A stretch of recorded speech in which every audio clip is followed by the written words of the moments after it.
Welcome to crown tasty சமையல். Hello foodies, நம்ம இப்போ ஒரு டிஃபன் ரெசிபி தாங்க பார்க்க போகிறோம். இது ரொம்பவே ஈஸி. முன்னாடியே நீங்கள் இதுக்கு பிளான் பண்ணணும் அப்படிங்கிற அவசியமே இல்லை. நம்மக்கிட்ட இருக்க அந்த இன்க்ரீடியனை வச்சு ரொம்ப சூப்பராக ஒரு தோசை ரெசிபி செய்ய போகிறோம். அதே சமயத்தில் மொறு மொறுன்னு இருக்கும். இதனோட டேஸ்ட்டும் ரொம்ப டிஃப்ரெண்ட்டாக இருக்கும். பிள்ளைங்களுக்கு ரொம்பவே பிடிக்குங்க. எப்படி செய்யுதுன்னு பார்த்துருவோம். ஃபர்ஸ்ட்டு ஒரு பவுலில் பச்சரிசி மாவு எடுத்துக்கோங்க. பச்சரிசி மாவு அப்படின்னா இடியாப்பத்துக்கெல்லாம் நம்ம பயன்படுத்துவோம் இல்லைங்களா, கொழுக்கட்டை மாவு. அந்த மாவு உங்களுக்கு எவ்வளோ அளவு தேவையோ அந்த அளவு எடுத்துக்கலாம். எடுத்துட்டு மாவுக்கு தேவையான அளவு உப்பு சேர்த்துடலாம். பெருங்காயத்தூள் 1/4 டேபிள் ஸ்பூன் அளவு சேர்த்துக்கோங்க. பச்சரிசி சேர்க்குறோம் அப்படிங்கிறதுனால பெருங்காயத்தூள் சேர்த்தா நல்லது உடம்புக்கு. அதே சமயத்தில் பெருங்காயத்தோட ஃப்ளேவரும் நல்லா இருக்கும். 1 கப்பு பச்சரிசிக்கு தண்ணி எவ்வளோ சேர்க்கணும் அப்படின்னு பார்த்தீங்கன்னா 1/2 கப் அளவு தண்ணி சேர்த்துக்கலாம். கூடுதலாக சேர்த்தாலும் தவறில்லை, குறைவாக சேர்த்துடாதீங்க. அதே சமயத்தில் சேர்த்து நல்லா கலந்து விட்டுடலாம். கட்டிகள் எதுவுமே இருக்கக்கூடாது. கலந்து விடும் பொழுது தோசை மாவை விட இது நல்லா தண்ணியாக இருக்கணும். இப்போ பார்க்கும் பொழுது தெரியுது இல்லைங்களா, இந்த அளவு தண்ணியாக இருக்கணும். ஆப்பத்துக்கு நம்ம மாவு அரைப்போம் இல்லைங்களா, அந்த மாவை விட ஒரு தண்ணியான பதத்தில் இதை நீங்கள் கரைச்சிக்கோங்க. கரைச்சிட்டு இதில் நம்ம பொடியாக கட் பண்ண வெங்காயம் சேர்க்க போகிறோம். வெங்காயம் எவ்வளோ பொடியாக கட் பண்ண முடியுமோ அந்தளவு பொடியாக கட் பண்ணி இதில் சேர்த்துக்கோங்க. அதற்கு பிறகு காரத்திற்கு பச்சை மிளகாய், நான் இன்றைக்கி 3 பச்சை மிளகாய் சேர்க்குறேன், விதைகள்லாம் நீக்கிட்டு. அதற்கு அடுத்தது பொடியாக கட் பண்ண கொத்தமல்லி இலைகள். பச்சை மிளகாயும் நல்லா பொடியாக கட் பண்ணி சேர்த்துக்கோங்க.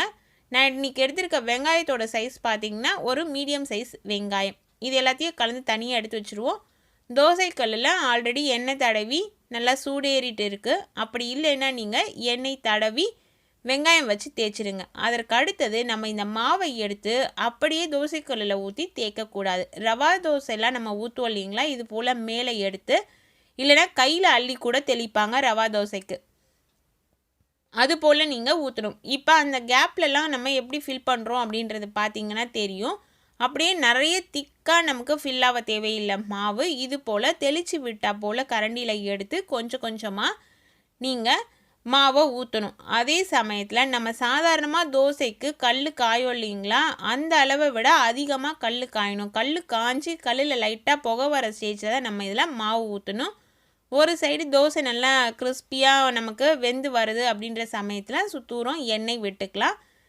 எண்ணெய் விட்டு இதை லோ ஃப்ளேம்லேயும் மீடியம் ஃப்ளேம்லேயும் வச்சிங்கன்னா தோசை நல்லா மொறுமொறுப்பாக இது போல் கிடைக்குங்க. ரவா தோசை எப்படி இருக்குமோ பார்க்குறதுக்கு அதே போல் இருக்கும் இந்த பச்சரிசி மாவில் செய்கிற தோசை. எவ்வளோ கிறிஸ்பியாக சூப்பராக ரெடி ஆகிருக்கு பாருங்கள். வேணும்னா இன்னும் கூட நம்ம இதை சிம்மில் வச்சு மொறுமொறுப்பாக ஆன பிறகு சர்விங் பிளேட்டில் சேஞ்ச் பண்ணிக்கலாம்.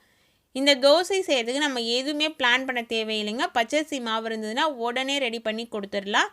கெஸ்ட் யாராவது வந்துட்டாங்கன்னா கூட உடனே நம்ம தயார் பண்ணி கொடுத்துடலாம். இதில் கவனிக்க வேண்டிய விஷயம் என்னென்னு பார்த்தீங்கன்னா, கல் நல்லா சூடேறணும், புகை வர அளவுக்கு காயணும், மாவு தண்ணியாக கரைச்சி இது போல் தெளிச்சா போல் நம்ம அதில் ஊற்றி விடணுங்க. அவ்வளோதான்.